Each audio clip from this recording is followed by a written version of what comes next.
lahat. Kung kayo po ay nagsimba kahapon, ang ating pong ebanghelyo ay patungkol sa isang centurion na namanhi kay Jesus na pagalingin ang kanyang alipin. Ngunit nung si Jesus ay patungo na sa kanyang bahay, nagpasugo siya ng kinatawan at pinasabi na huwag na si Jesus pupunta sa kanyang tahanan sapagkat hindi siya karapat-dapat na papasukin si Jesus sa kanyang tahanan. Sabihin na lamang ang salita at gagaling na ang kanyang alipin. Kaya dito nagtaka ang Panginoon at namangha sa kanyang pananampalataya, sa kalaki ng kanyang pananampalataya. At sabi ng Panginoon na sinasabi ko sa inyo, kahit sa Israel man, ay hindi pa ako nakakita ng ganitong kalaking pananampalataya. Ito yung mga taong simple, walang ere sa buhay, ngunit malakas ang pananampalataya. Centurion, ibig sabihin kapitan ng 100 sundalo. Subalit, andun yung kanyang kababaang loob na nakita niya ang kanyang sarili na hindi nga karapat-dapat magpapasok kay Jesus sa kanyang tahanan. At mula rin sa banal na kasulatan, mga kapatid, ay nandyan din po yung halimbawa na ni Jacob na nirahan sa bahay ay nasa bahay lamang, subalit ang kanyang kapatid na mapangahas na si Esau ay hindi nakakuha ng pagbabasbas ng kanyang ama. Itong simple lamang si Jacob ay siyang nakakuha ng pagbabasbas. Simple lang si Jacob kumpara sa kanyang kapatid. Ito naman si David, naiiwan lamang sa parang upang magbantay ng kanilang kawan. Siya yung nahirang na maging hari. Si Jesus din naman, ay pinili niyang, tinanggap niyang tawaging Nazareno. At nung kanyang panahon, sinasabi ng mga tao na walang magaling na manggagaling sa Nazaret. Ngunit pinili niyang mamuhay sa Nazaret. At si Maria din po, ating mahal na ina. Sabi niya, ang aking espiritu ay nagagalak sa Diyos na aking tagapagligtas, sapagkat nilingap niya ang aking kababaang loob.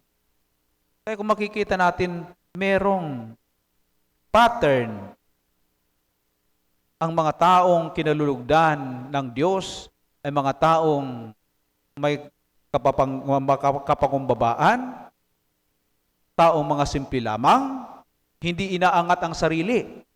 Bakit po? Sapagkat kung iangat ng tao ang kanyang sarili, ay hindi na niya kailangan na siya iangat pa ng Panginoon. Ang sinuman pong taong nagnanais na siya iangat ng Panginoon ay kinakailangan niya ng kababaang loob. Yan po ang mahalaga nating dapat pagnilayan, At yan ang nangyayari, kahit saan man na bahagi ng ating pagbasa at sa Ebanghelyo, ay yun ang hinahanap ng Panginoon. Iaangat niya ang mga taong may kababaang loob. At ito yun ang kanyang binabanggit sa ating Ebanghelyo.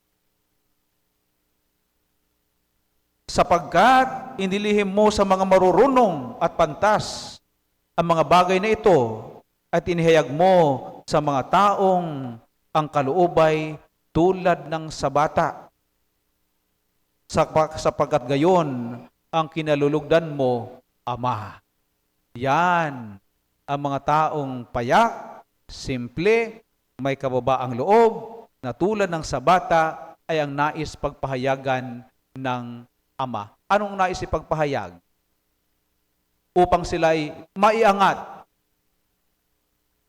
Ito yung ugnayan ng Diyos, ng Ama at ng Anak. Makasasali doon sa ugnayan ng Ama at Anak. Sa misteryo ng ugnayan ng Ama at Anak, binibigyan ng pagkataon makasali ang taong may kababaang loob doon sa ugnayan ng Ama, sa misteryo ng ugnayan ng Ama at ng Anak. Walang nakikilala sa Ama kundi ang Anak at kundi yaong nais pagpahayagan ng Anak. Nawa po, sapagkat tayo po ay mga palasimba, naway magkaroon tayo ng kwalifikasyon na hinahanap ni Kristo. Ang ano yon? Paging simple, paging payak, may kababaang loob, ngunit may pananampalataya. Yun ang mga taong nais pagpahayagan ng Anak. Pagpahayagan at maging bahagi ng ugnayan nila ng Ama.